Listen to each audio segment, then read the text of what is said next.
Hello everyone. तो चलिए आज का क्लास स्टार्ट करते हैं। और आज का क्लास आपका 1000 गोल्डन रूल्स का नेक्स्ट पार्ट नंबर 28 19 पार्ट तक हम लोग अभी तक देख चुके हैं और अभी भी कंटिन्यू कर रहे हैं एडजेक्टिव चैप्टर को। ठीक है, अब जरा बात करते हैं। देखो, जो लोग नए हैं, अगर आपको मेरे से पर्सनल गाइडेंस चाहिए तो आप मुझे इस व्हाट्सएप पर मैसेज करोगे। मैं आपको बताऊँगा कि किस तरीके से वहाँ पर प्रैक्टिस कराए जाते हैं और इसको ज्वाइन करने के क्या प्रोसीजर हैं, क्या फ़ायदे हैं, सब कुछ आप समझोगे। ठीक है, तो वहाँ पर जाओगे तो मैसेज करोगे पर्सनल गाइडेंस। अब ज़रा बात करते हैं। देखो, आज के क्लास में हम लोग टोटल देखेंगे 4 रूल्स को। कितने रूल्स देखने जा रहे हैं? 4 रूल्स।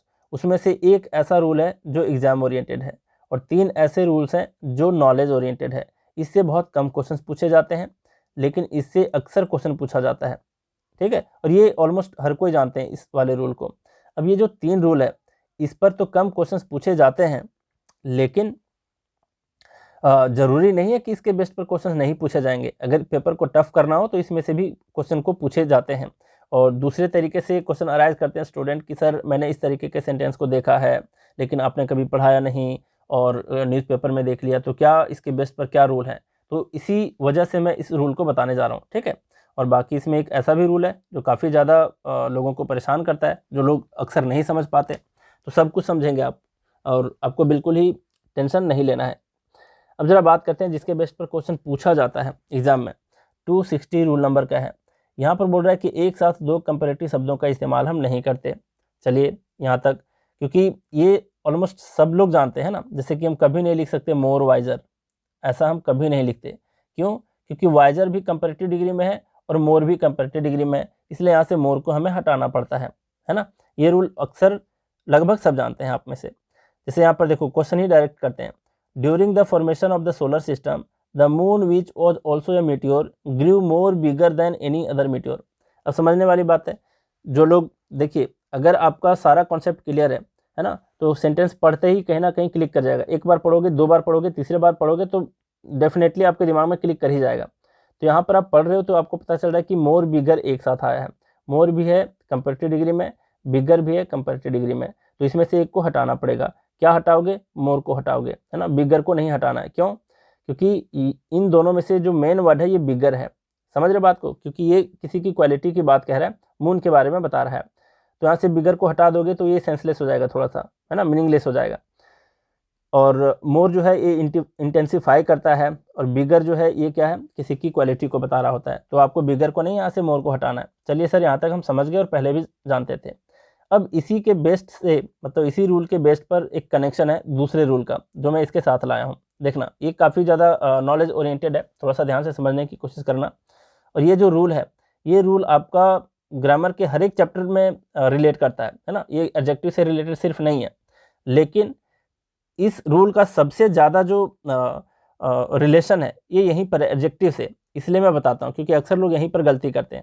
हालांकि ये रूल हर एक चैप्टर में लागू होता है। जैसे कि रूल कह रहा है कि ग्रामर तो सही होना चाहिए, मतलब ग्रामर के रूल्स आपको सेंटेंस में फॉलो करने चाहिए, है ना। लेकिन इसके साथ साथ सेंटेंस का कॉन्टेक्स्ट और मीनिंग भी सही होना चाहिए। मीनिंग गलत नहीं होना चाहिए। बात समझ रहे हो? अगर मीनिंग गलत हो जा रहा है तो आपको ग्रामर के रूल चेंज करने पड़ेंगे। समझ लो बात को। लेकिन कोशिश ये होनी चाहिए कि ग्रामर के रूल के साथ साथ उस सेंटेंस का मीनिंग गलत नहीं होना चाहिए। अब पढ़ते हैं हम लोग। देखो, पिछला रूल पढ़े हम लोग कि 2 कंपैरेटिव डिग्री को हम एक साथ नहीं रख सकते। अब इस सेंटेंस को पढ़ो। Garima is less stronger than Rajni. अब सेंटेंस पढ़ रहे हो तो देख रहे हो कि लेस भी आपका कंपैरेटिव डिग्री में है, स्ट्रॉन्गर भी आपका कंपैरेटिव डिग्री में है। तो यहाँ से लेस को हटा देते हैं, सेंटेंस आपका करेक्ट हो जाता है। ये सेंटेंस अब करेक्ट है लेस को हटाने पर ग्रामेटिकली, लेकिन इसका मीनिंग गलत हो जाता है हटाने पर। देखते हैं कि कैसे क्या होता है।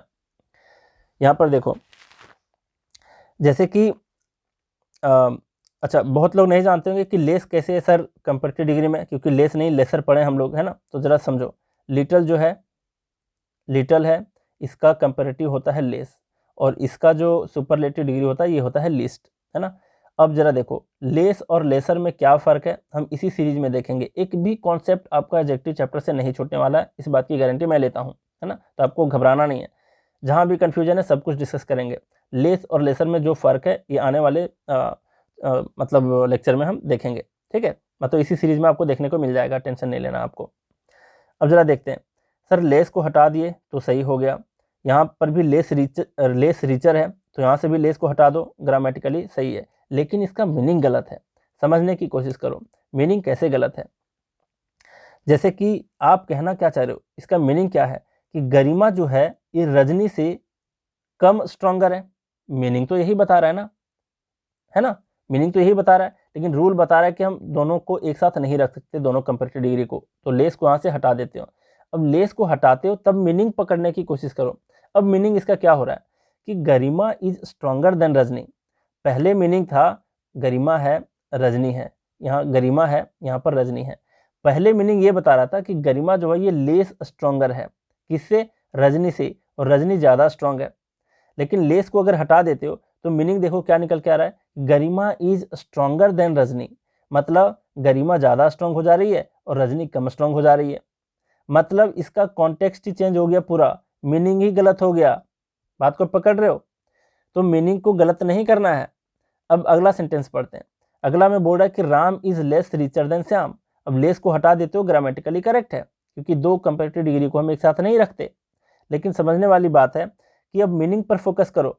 अभी क्या बोल रहा है, अभी बोल रहा है, मतलब पहले क्या बोल रहा है, लेस को हटाने से पहले क्या है इसका मीनिंग, यहाँ पर है राम, यहाँ पर है श्याम, यहाँ पर है राम, यहाँ पर है श्याम।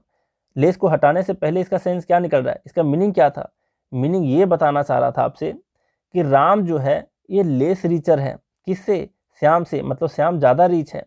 अगर लेस को हटा देते हो तब देखो मीनिंग को चेक करके, यहाँ पर बोल रहा है Ram is richer than Shyam, मतलब राम अब रीच हो जा रहा है श्याम से और श्याम कम रीच हो जा रहा है। मतलब ये मीनिंग ही पूरा का पूरा क्या हो रहा है, गड़बड़ हो जा रहा है। तो मीनिंग को गड़बड़ नहीं होना है, बात समझ रहे हो। अब कहोगे सर इसको करेक्ट करने के क्या तरीके हैं, तो करेक्ट करने के एक ही तरीके कि इसको पॉजिटिव सेंटेंस में, पॉजिटिव डिग्री में कन्वर्ट कर दो। पॉजिटिव डिग्री में कैसे कन्वर्ट करोगे ज़रा मैं आपको बताता हूँ। दो तरीके हैं इसको करेक्ट करने के। दो तरीके क्या क्या हैं, एक तो आपको लेस स्ट्रॉन्गर को हटा करके आपको क्या कर देना है, आपको पॉजिटिव डिग्री में कन्वर्ट करना है। कैसे करोगे, ऐसे, गरिमा इज नॉट, इज कैसे लिखोगे, गरिमा इज नॉट, हाँ इज नॉट करो इसको, is not as strong as strong as, ऐसे तो लिख सकते हो ना कि Garima is not as strong as Rajni, है ना, देन को भी यहाँ से हटा दो। तो इसका मतलब क्या हुआ कि Garima is not as strong as Rajni, मतलब गरिमा उतनी स्ट्रॉन्ग नहीं है जितनी की रजनी। तो अभी भी गरिमा क्या है, कम ही है स्ट्रॉन्ग रजनी से। तो इस तरीके से ये सारे सेंटेंस को करेक्ट किए जाते हैं। दूसरा देखो, दूसरे सेंटेंस में लेस इज, मतलब लेस रिचर देन को हटा करके क्या करना है आपको, यहाँ लिखोगे Ram is not as rich as Shyam, है ना, ऐसे लिखोगे सही हो जाएगा। क्योंकि इस तरीके से लिखने से क्या होता है कि अभी भी राम जो है ये श्याम के जितना रीच नहीं है। तो इस तरीके से आपको सेंटेंस को करेक्ट करने हैं, मतलब कंपैरेटिव डिग्री को आपको पॉजिटिव डिग्री में बना देना है। एज का इस्तेमाल पॉजिटिव डिग्री में होता है ना, डिग्री बता रहा हूँ, सेंटेंस नहीं, सेंटेंस तो निगेटिव है ना। तो यहाँ पर पॉजिटिव डिग्री में आपको कन्वर्ट करना था। चलिए यहाँ समझिए, सर इसके और तरीके हैं क्या, और भी तरीका है। देखो, अगर लेस को तो हटाना ही पड़ेगा, एनी हाउ आपको हटाना पड़ेगा, क्योंकि रूल ये कह रहा है, ग्रामर का रूल ये कह रहा है कि भाई वहाँ से एक को हटाना पड़ेगा। अब गरिमा इज स्ट्रॉन्गर देन रजनी, अब यहाँ पर क्या कर सकते हो, रजनी को गरिमा के पास ले आओ और गरिमा को रजनी के पास ले आओ, तब जा करके सही हो जाएगा मीनिंग। देखो पढ़ करके, यहाँ पर अगर रजनी कर देते हैं तो रजनी इज स्ट्रॉन्गर देन गरिमा, मतलब मीनिंग सही दे रहा है ना। इस बार भी रजनी का मतलब प्लेस अगर चेंज कर दे रहे हैं और यहाँ गरिमा लिख रहे हैं तो रजनी तो ज़्यादा हो रही है ना स्ट्रॉन्ग, और गरिमा कम हो रही है, मतलब मीनिंग भी यहाँ पर सही दे रहा है जब इसके प्लेस को चेंज कर देते हैं। Shyam is richer than Ram, अगर प्लेस चेंज कर देते हैं तब भी ये मीनिंग करेक्ट दे रहा है ना। लेकिन ये वाला करेक्शन आपको सूट नहीं करेगा एग्जाम में, क्योंकि इस तरीके से नहीं देगा, है ना। मतलब ये दोनों सेंटेंस को करेक्ट करने के दो तरीके थे, पहला कि पॉजिटिव डिग्री में कन्वर्ट कर दो, दूसरा कि दोनों के प्लेस को चेंज कर दो, है ना, और यहाँ से लेस को तो हटाना पड़ेगा। चलिए, दोनों तरीके आप सीख गए, मुझे उम्मीद है कि आप इस कॉन्सेप्ट को सीख पा रहे होंगे। अच्छा, तीसरा तरह के क्वेश्चन स्टूडेंट क्या करते हैं क्लास में, अराइज करते हैं। किस तरीके के क्वेश्चन अराइज करते हैं ये मैं आपको बताता हूँ। कहते हैं सर क्यों ना हम मेन वर्ड को ही हटा करके उसके जगह पर दूसरा वर्ड कर देते हैं। मान लो कि यहाँ से लेस को हटा दिया, ये तो ग्रामर का रूल कह रहा है। अभी इसमें मेन वर्ड है स्ट्रॉन्गर और रिचर, इसको सर ऐसा नहीं कर सकते कि गरिमा को अभी भी हमें कम रीच रखना है रजनी से, तो ऐसे भी तो कर सकते हैं कि पुअरर कर देते हैं, है ना। यहाँ पुअरर कर देते, पुअरर नहीं, वीकर समझो। यहाँ पर अभी क्या है, सेंटेंस का मीनिंग बता रहा है कि गरिमा ज़्यादा स्ट्रॉन्ग है कम स्ट्रॉन्ग है रजनी से, लेस को आपको हटा देना पड़ेगा। अब देख रहे हैं कि मीनिंग गलत हो जा रहा है, लेस को हटाने से मीनिंग गलत हो जा रहा है। तो क्यों ना ऐसा करें सर कि गरिमा को हम रजनी से कम स्ट्रॉन्ग रखने के लिए हम इस वर्ड का इस्तेमाल तो कर ही सकते हैं, है ना, कि Garima is weaker then Rajni, है ना। इस तरीके से भी हम देखेंगे कि गरिमा कम वीक हो जाती है रजनी से, और यहाँ पर रीचर को हटा करके हम पुअरर कर सकते हैं। बात समझो जरा ध्यान से, ये भी आपके दिमाग में अराइज हो सकता है कि क्या ऐसा नहीं कर सकते कि Ram is poorer than Shyam, अभी भी राम जो है वो कम रीच होगा श्याम से। तो समझने वाली बात है, आप इस तरीके को नहीं लिख सकते। पता है क्यों नहीं लिख सकते? क्योंकि वीकर लिख देने का मतलब है कि आप रजनी को भी वीक कर दे रहे हो, और रजनी वीक नहीं है, वो स्ट्रांग है। बात समझ रहे हो? और गरिमा भी आपका ये जो गरिमा है ये वीक नहीं है, ये भी स्ट्रांग है, लेकिन रजनी से कम स्ट्रांग है। इसका मतलब ये थोड़े हुआ कि वीकर लिख देंगे तो वीकर अगर आप लिख देते तो वो स्ट्रांग तो रही नहीं, दोनों के दोनों वीक हो गई। लेकिन यहाँ पर तुलना आपको स्ट्रांग करके करना है ना। अब यहाँ पर क्या है, राम और श्याम दोनों ही पुअर नहीं है। हो सकता है कि राम कम रीच है श्याम से, लेकिन पुअर लिख दिए, इसका मतलब है कि दोनों को आप गरीब कर दिए। लेकिन गरीब कहने का सेंस तो था ही नहीं, वो तो मीनिंग था ही नहीं। मीनिंग ये था कि दोनों रीच हैं। बात को समझ रहे हो? उम्मीद है आप अच्छे से समझ पा रहे होगे। तो इस तरीके से आप मेन वर्ड को हटा नहीं सकते, वीकर नहीं कर सकते, पुअरर नहीं कर सकते। तो कॉन्टेक्स्ट आपका नहीं चेंज होना चाहिए, मीनिंग आपका नहीं चेंज होना चाहिए। तो समझ गए कि इन दोनों सेंटेंस में क्या करेक्शन था। लेस को हटा दोगे तो मीनिंग तो ग्रामेटिकली सही हो जाएगा, लेकिन आपको पूरा का पूरा हटा करके आपको क्या करना पड़ेगा, पॉजिटिव सेंटेंस में इसको कन्वर्ट करना पड़ेगा। Garima is not as strong as Rajni, यहाँ पर करना पड़ेगा Ram is not as rich as Shyam. बात को समझ गए? और दूसरा तरीका क्या था, प्लेस को ही चेंज कर दो दोनों के, है ना, लेस को हटाने के बाद, तब भी ये सही हो जाएगा। तो दो तरीके थे इसको करेक्ट करने के, और मेन वर्ड को आप हटा करके दूसरा वर्ड यहाँ पर इस्तेमाल नहीं कर सकते। समझ गए बात? मतलब ग्रामर का रूल सही होना चाहिए, और उसके साथ साथ उसका कॉन्टेक्स्ट, उसका संदर्भ जो है, उसका मीनिंग है, वो भी सही होना चाहिए। चलिए यहाँ तक सर आप समझ गए। नेक्स्ट रूल क्या कह रहा है, यहाँ पर कह रहा है कि जब दो एडजेक्टिव्स किसी कंजंक्शन से, मतलब देन को छोड़ करके, है ना, कंजंक्शन से क्या हो, जुड़े हों। कौन? दो अलग अलग एडजेक्टिव, एक ही एडजेक्टिव नहीं, दो अलग अलग एडजेक्टिव अगर किसी कंजंक्शन से जुड़ा हो तो दोनों को एक ही डिग्री में रखा जाता है। इस चीज़ को समझने की कोशिश करना। अब यहाँ पर क्या है देखो, यहाँ पर बोल रहा है कि Garima has become wiser and intelligent. अब वाइजर अलग है एडजेक्टिव, इंटेलिजेंट अलग है, एक ही एडजेक्टिव तो है नहीं। दोनों किससे जुड़े हुए हैं? एंड से। तो दोनों को क्या करना पड़ेगा, एक ही डिग्री में रखना पड़ेगा। तो यहाँ पर है वाइजर, तो यहाँ पर लिखना पड़ेगा मोर इंटेलिजेंट। तो इंटेलिजेंट से पहले आपको क्या ऐड करना है, मोर को ऐड करना है। क्लियर? समझ पा रहे हो? मतलब दोनों को किस में रखना है, कंपेरेटिव डिग्री में। अब कह सकते हो सर कंपेरेटिव को छोड़ करके हम क्यों ना ऐसा करें कि दोनों को पॉजिटिव डिग्री में रख देते हैं, वाइज एंड इंटेलिजेंट। तो ग्रामर का एक और रूल है, ये ग्रामर का रूल नहीं, ये कॉमन एरर का रूल है ना। कॉमन एरर के रूल पर बेस्ड मैं एक वीडियो बना दिया हूँ कि कॉमन एरर के क्वेश्चन को सॉल्व करने के पहले आपको किन बातों का ध्यान रखना चाहिए। तो इस वीडियो को जा करके चेक कर लेना, कहीं ना कहीं कोई प्लेलिस्ट में आपको देखने को मिल जाएगा, है ना, चेक कर लेना। और मैं कोशिश करूँगा कि मैं इसके कमेंट में और डिस्क्रिप्शन में इसका लिंक दे दूँ, ठीक है। तो कॉमन एरर का एक और रूल क्या कहता है, जो शायद मैं उस वीडियो में नहीं बताया हूँ, अभी बता रहा हूँ, कि इस तरीके से आपको करेक्ट करना है, दो वर्ड के बीच करेक्शन करना है। तो कोशिश ये की जाती है कि आप दूसरे वाले वर्ड को करो, पहले पहले वाला जो वर्ड है उसको करेक्शन नहीं करना है, नेक्स्ट वाले को करना है, मतलब दूसरे वाले को करेक्शन करना है, ठीक है। तो यहाँ पर वाइजर को आपको रखना पड़ेगा, और यहाँ पर मोर इंटेलिजेंट करना पड़ेगा। लेकिन ऐसा तब करना है, मान लिया जाए कि आपको पूछ दे एग्जाम में, वाइजर में कर दे ये क्या, अंडरलाइन कर दे और इसी को इम्प्रूव करने बोले, तब वहाँ पर वाइज करना पड़ेगा आपको। समझ रहे हो? तब वहाँ पर वाइज करना पड़ेगा, क्योंकि ये रूल जो अभी मैं बताया कि दो जो वर्ड हैं उसमें से करेक्शन करना है तो सेकंड वाले को करो, और अनलेस एंड अनटिल तब आपको ये करना है जब तक कि वहाँ पर मेंशन ना हो क्वेश्चन में कि किसको करेक्ट करना है। अगर मेंशन किया है, अंडरलाइन इसमें किया है, तो आप वाइजर को वाइज कर सकते हो। समझ रहे हो बात को? अब चलिए सर यहाँ तक समझ गए, अगला पढ़ते हैं कि Raju is the strongest but less fortunate student in the class. अब समझो, यहाँ पर मैंने क्या बताया आपको कि दो कंजंक्शन, दो जो एडजेक्टिव हैं वो किससे जुड़े हुए हैं, यहाँ पर देखो द स्ट्रॉन्गेस्ट है और लेस फॉर्चुनेट है, ये बट से दोनों जुड़ा हुआ है, दोनों को एक ही डिग्री में होना चाहिए। मतलब द स्ट्रॉन्गेस्ट है तो नेक्स्ट वाले को करेक्ट करोगे तो यहाँ क्या लिखना पड़ेगा, लिस्ट लिखना पड़ेगा, है ना, लिस्ट लिखना पड़ेगा, फिर द लिस्ट, दोनों कर सकते हो। लेकिन ग्रामर में ऐसा कहा जाता है कि अगर द लिखे हो किसी एक ही व्यक्ति के लिए तो एक ही साथ चलेगा, एक ही द से काम चल जाएगा, है ना। दोनों के साथ भी लिखोगे तो भी कोई दिक्कत नहीं है। अब जरा समझो, द स्ट्रॉन्गेस्ट है, यहाँ पर लेस को हटा करके आप लिस्ट कर सकते हो, द लिस्ट कर सकते हो, है ना, क्योंकि नेक्स्ट वाले को करेक्ट करना था। अब समझो, मान लिया जाए ऐसा हो, यहाँ पर रहे राजू इज स्ट्रॉन्गर, यहाँ पर क्या रहे स्ट्रॉन्गर, क्योंकि स्टूडेंट के दिमाग में ये चीज़ उपजता है क्लास में कि Raju is stronger but list ऐसा रहे, बट लिस्ट ऐसा रहे, है ना। तो अभी रूल के हिसाब से आप क्या करोगे, लिस्ट को चेंज करोगे किस में, कंपैरेटिव डिग्री में, है ना। मान लो ऐसा रहता, Raju is stronger but list fortunate student in the class, तो नेक्स्ट वाले को करेक्ट करोगे, है ना, मतलब लिस्ट को हटा करके आप क्या करोगे, लेस रखोगे, क्योंकि यही तो अभी बताया कि दूसरे वाले को करेक्ट करना है।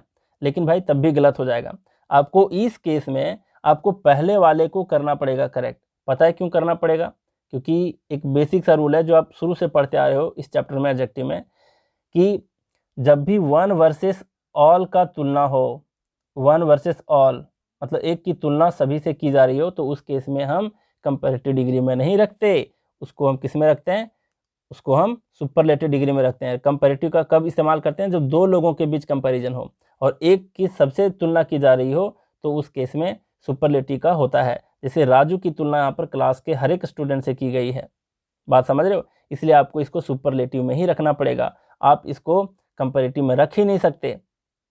समझ रहे हो कॉन्सेप्ट को। तो यहाँ पर आपको क्या करना पड़ेगा, Raju is the strongest but the least fortunate student in the class, बस यही करना पड़ेगा और कोई दूसरा उपाय नहीं है। समझ गए, मुझे उम्मीद है आप अच्छे से समझ पा रहे होंगे। कॉन्सेप्ट ओरिएंटेड है, पहले भी बता दिया है ना, जरूरी नहीं कि इससे रिलेटेड पूछे जाए आपके एग्जाम में क्वेश्चन, लेकिन पूछने के चांस हैं, तो आपको सब कुछ सीखना है। अब जरा देखो यहाँ पर ये रूल क्या कह रहा है कि कभी कभी एक ही कंपैरेटिव डिग्री, इसके पहले वाले में था कि दो कंपैरेटिव डिग्री मतलब दो अलग अलग एडजेक्टिव था, यहाँ पर बोल रहा है कि एक ही एडजेक्टिव ऐसा होगा जो कंपैरेटिव डिग्री में होगा और एंड से जोड़ करके उसको दो बार लिखा जाता है। तो इसमें कुछ भी आपको मतलब एरर फाइंड आउट, मतलब उसमें एरर नहीं है ना। अगर कभी देख लिए कि एक ही एडजेक्टिव है कंपैरेटिव डिग्री में है और एंड से जुड़ा हुआ है, तो गलत मत मान लेना उस चीज़ को। जैसे कि यहाँ पर क्या बोल रहा है, देखो he is growing weaker and weaker with each passing day, है ना। अब यहाँ पर देखो वीकर एंड वीकर एक ही कंपैरेटिव डिग्री का है ना, कंपैरेटिव डिग्री का है, एक ही एडजेक्टिव है, दोनों एंड से जुड़ा हुआ है, तो भी ये बिल्कुल आपका सही है ना। और ये किस चीज़ को बता रहा है, लगातार परिवर्तन को बता रहा है। जैसे कि एक व्यक्ति है जो बीमार है, वो आज वीक था, कल भी वीक होगा, है ना, अगला दिन और वीक होगा, बात समझ रहे हो, अगला दिन और भी वीक होगा। तो वही चीज़ बोल रहा है, लगातार परिवर्तन को बताता है इस चीज़, मतलब वीकर एंड वीकर इस टाइप के जो वर्ड होते हैं एंड से जुड़े होते हैं और दोनों कंपैरेटिव डिग्री में होते हैं, तो ये किस चीज़ को बता रहा है, लगातार परिवर्तन को बताता है ना। तो he is growing weaker and weaker with each passing day, ये बिल्कुल ही सेंटेंस आपका करेक्ट है। नेक्स्ट है the condition of our state is getting worse and worse, worse और वर्स क्या है, कंपैरेटिव डिग्री में एंड से जुड़ा हुआ है, देख रहे हो। तो यहाँ पर क्या ध्यान देना आपको कि कभी इसको गलत मत मान लेना अगर एक ही एडजेक्टिव है और दोनों एंड से जुड़ा हुआ है, यही आपका रूल बता रहा है। यहाँ पर वर्स एंड वर्स था। अब ये जो है इस तरीके के जो weaker and weaker, worse and worse, इस तरीके के दो कंपैरेटिव डिग्री आपके एंड से जुड़े हुए कब कब मिलते हैं, अक्सर आपको देखने को मिलता है ग्रोइंग, बिकमिंग और गेटिंग जैसे वर्ब के बाद। तो यहाँ पर है ना ग्रोइंग, यहाँ पर है गेटिंग, कई बार आपको बिकमिंग मिलेगा। रूल ये नहीं है कि ग्रोइंग और बिकमिंग और गेटिंग के बाद आपका कंपैरेटिव डिग्री में ही होगा, ये रूल नहीं है। लेकिन यहाँ पर यह समझना है कि अक्सर आपको ग्रोइंग, बिकमिंग और गेटिंग के बाद आपको इस तरीके से कंपैरेटिव डिग्री में देखने को मिलता है ना, ताकि आपका ध्यान आकर्षित हो इसके ऊपर, इसलिए मैं आपको बता दिया। मतलब ये वाले रूल आपके सही होते हैं, इसको गलत मत मान लेना इस तरीके से देख करके, क्योंकि कई लोग क्या करते हैं ना एग्जाम में कि सर अच्छा नहीं लग रहा था, है ना, अच्छा नहीं लग रहा था मुझे, मतलब मेरे दिल को भाया नहीं, तो क्या हो गया कि मैंने उसे गलत मान लिया। तो ऐसा आपको गलत नहीं मान लेना है, इसलिए इस रूल को मैं बता दिया हूँ, ठीक है। तो यहाँ पर आप काफ़ी कॉन्सेप्ट को सीखे, मुझे उम्मीद है कि आप ये सारे रूल्स को किसी भी बुक में नहीं देख पा रहे होंगे, है ना। खास करके आज जो मैं बताया 3 रूल को, 3 में से खास करके एक रूल को, वो किसी बुक में देखने को नहीं मिलेगा। और अगर मिल भी गया गलती से कहीं भी, तो शायद वो आप समझ नहीं पाओगे, इतना तो तय है। तो बहुत सारे चीज़ों को समझने के लिए एक टीचर की आवश्यकता होती ही होती है।